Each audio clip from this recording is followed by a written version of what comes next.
যুক্তরাষ্ট্রের president Donald Trump Greenland দখলের হুমকি আরো জোরদার করেছেন। এ নিয়ে সামাজিক যোগাযোগ মাধ্যমে দেয়া একটি পোস্টে তিনি বলেছেন, আর পিছু হটার সুযোগ নেই এবং গ্রিনল্যান্ড অপরিহার্য। শেষ পর্যন্ত নেটো কি তাহলে ভাঙছে? আর এই নিয়েই আমাদের আজকের বিশ্ব।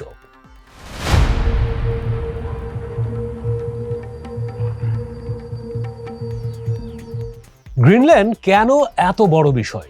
চলুন এর পলিটিক্যাল ল্যান্ডস্কেপ একটু পর্যালোচনা করা যাক। সম্প্রতি মার্কিন প্রেসিডেন্ট ডোনাল্ড ট্রাম্প ঘোষণা করেন যুক্তরাষ্ট্র ডেনমার্কের স্বায়ত্তশাসিত অঞ্চল গ্রিনল্যান্ড অধিগ্রহণ করবেন। তার দাবি, এটি শুধু জাতীয় নিরাপত্তার জন্য নয়, বরং আন্তর্জাতিক নিরাপত্তার জন্য জরুরি। এ নিয়ে আগেও অনেক কথা হয়েছে, কিন্তু এটা আরেকটু পরিষ্কার করা দরকার।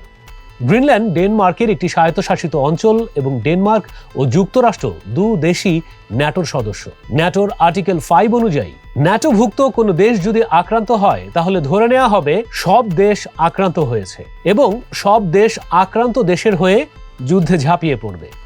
1949 সালের 4 এপ্রিল নর্থ আটলান্টিক চুক্তি স্বাক্ষরিত হয়, যেখানে স্পষ্টতই বলা আছে একজন আক্রান্ত হলে সবাই একসাথে দাঁড়াবে।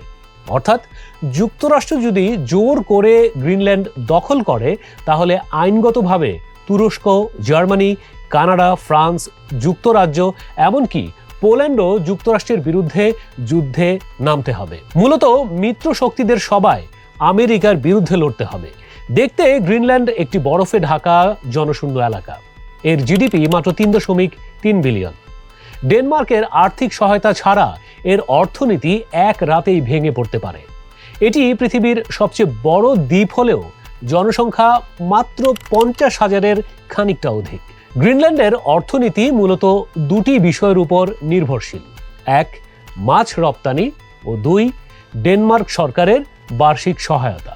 তাহলে প্রশ্ন দাঁড়াতে পারে, এমন একটি দরিদ্র বরফে ঢাকা দ্বীপের জন্য ট্রাম্প কেন ইউরোপের সাথে সম্পর্ক নষ্ট করার ঝুঁকি নিচ্ছেন? বরফের নিচে এমন কি আছে যার জন্য তিনি যুদ্ধ পর্যন্ত করতে প্রস্তুত? উত্তর লুকিয়ে আছে এর মানচিত্রে। উত্তর মেরু থেকে পৃথিবীকে দেখলে বোঝা যায় গ্রিনল্যান্ড ঠিক মাঝখানে অবস্থিত, আমেরিকা ও রাশিয়ার মধ্যে। সহজ ভাষায় গ্রিনল্যান্ড মানে পশ্চিম বিশ্বের ফ্রন্ট ডোর। যে এটি নিয়ন্ত্রণ করতে পারবে, সে পুরো অঞ্চলকে নিয়ন্ত্রণ করতে পারবে।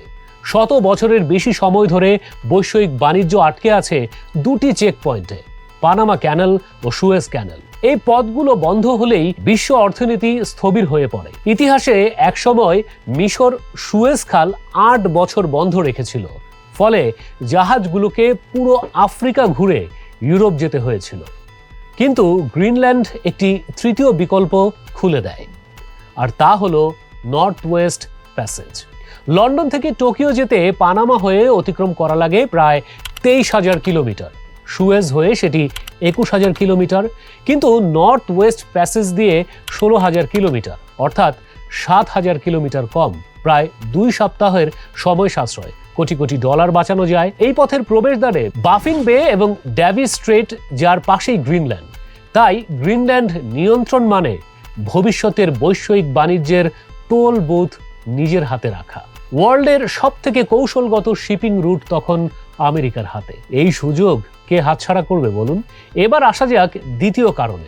গ্রিনল্যান্ড নিউ ইয়র্ক থেকে মাত্র 2,700 কি 3,000 কিলোমিটার দূরে, আর মস্কো থেকে 4,650 কিলোমিটার। রাশিয়া যদি উত্তর মেরু দিয়ে ক্ষেপণাস্ত্র ছোড়ে, গ্রিনল্যান্ডের রাডার তা 15 থেকে 20 মিনিট আগে শনাক্ত করতে পারে। এই 15 মিনিট নিউ ইয়র্ক বাঁচবে নাকি ধ্বংস হবে তা নির্ধারণ করবে। মিলিটারি পয়েন্ট অফ ভিউতে দেখলে এই দ্বীপ বিশ্বের সব থেকে বড় বেজ হতে পারে।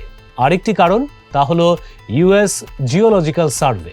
এই সার্ভে অনুযায়ী আর্কটিক অঞ্চলে রয়েছে বিশ্বের অজানা তেলের 13%, প্রাকৃতিক গ্যাসের 30% মজুদ। গ্রিনল্যান্ডে আছে প্রায় 31 বিলিয়ন ব্যারেল তেল, যা যুক্তরাষ্ট্রের মোট প্রমাণিত তেলের সমান।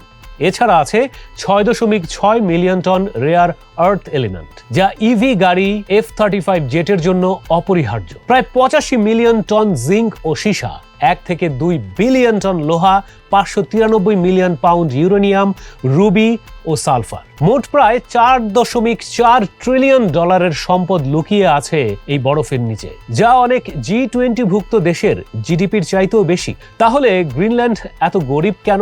কারণটা খুব সহজ, অ্যাক্সেস। বরফের নিচে খনি, জমাট পানিতে বাণিজ্য সবই ছিল এতদিন অসম্ভব। কিন্তু জলবায়ু পরিবর্তন আর্কটিক পৃথিবীর অন্য যে কোনো জায়গার থেকে 4 গুণ দ্রুত উষ্ণ হচ্ছে। গ্রিনল্যান্ড প্রতি ঘন্টায় হারাচ্ছে 30 মিলিয়ন টন বরফ। বরফ গলছে মানে খনি উন্মুক্ত হচ্ছে, নর্থ ওয়েস্ট প্যাসেজ চালু হবার পথে। এ কারণেই জলবায়ু সংকট এখন পরাশক্তিদের কাছে ব্যবসার অন্যতম সুযোগ, আর এ থেকেই জন্ম নিচ্ছে সম্ভাব্য মহাযুদ্ধের। এখন প্রশ্ন হচ্ছে, যুক্তরাষ্ট্র কি তাহলে সরাসরি আক্রমণ করবে? উত্তরটা সময় বলে দেবে। যুক্তরাষ্ট্র প্রথম থেকেই চাইছিল গ্রিনল্যান্ড কিনে নিতে, তবে সেটি যে অসম্ভব তা ন্যাটোভুক্ত সব দেশ একত্রে জানিয়ে দিয়েছে। দ্বিতীয় বিকল্পটি এখন ডোনাল্ড ট্রাম্পের হাতের ইশারার অপেক্ষায়, তা হচ্ছে সামরিক শক্তি প্রয়োগ করে দখল করে নেয়া। তবে এই দখল যে খুব একটা সহজ হবে না তা সহজেই অনুমেয়। তবে শেষ পর্যন্ত ন্যাটো যে ভাঙনের দ্বার প্রান্তে এসে দাঁড়িয়েছে তা হয়তো তৃতীয় বিশ্বযুদ্ধের আগমনী সংকেত নিয়েই বিশ্ববাসীর সামনে হাজির হয়েছে। আজ এ পর্যন্তই, ধন্যবাদ।